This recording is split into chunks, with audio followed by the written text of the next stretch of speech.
Sorry, brother. Last week, I talked about Christmas a little bit. And if you remember, I talked about the first people that heard about Christmas. And they were, you guys remember who? The Some shepherds. Yeah.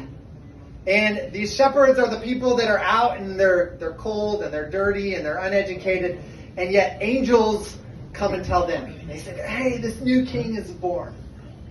And then we also heard that there was these wise people that studied the stars, that studied these ancient texts, that were the kind of the professors, the elite of the elite, wealthy, educated, and they followed the evidence to find this king. So I'm going to talk, because it's still almost Christmas, I'm going to continue the Christmas story. So this time I'm going to talk about two different people. And I'm going to start with the question. The question is this: if you could really know God, but He was going to wreck your life, would you want to know Him? Yes. Okay? It's a good question. So, in the story, in the Christmas story, there's these two people. The first is Miriam, or Mary.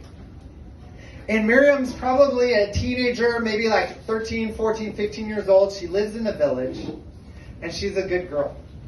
And, in those times, it's like 2,000 years ago, she has an arranged marriage to this guy, Yusuf, or Joseph.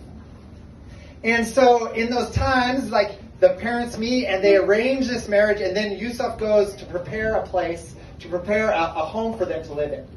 So they're technically married or engaged, but they haven't come together as man and wife. And Miriam, she's alone one day, and this angel appears to her. And if you remember, like I said last time, every time an angel appears, it's like, boom!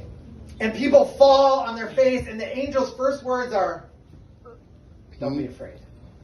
Okay? So this angel appears to this girl, and he says, hey, I have great news for you. You're going to have a baby. She's like, okay. And this baby is going to save the whole world. She's like, all right. And yet, this baby is not going to come from any man. This baby is going to come from God's Spirit Himself. She's like, oh, okay. And everything the angel says, she kind of agrees with and says, okay. And then she has to go talk to her fiance. And she has to tell her family. And so she's from a very traditional society. And she's pregnant, and she's not married. And so you imagine the shame that is brought upon her and her whole family. She's known as the bad girl. She's not married, and even the person she's supposed to get married to, that's not her baby. That's not his baby. Right? And everybody kind of knows. So in the story, the first thing that happens is they send her away to some other place, to some other relative, because of the shame.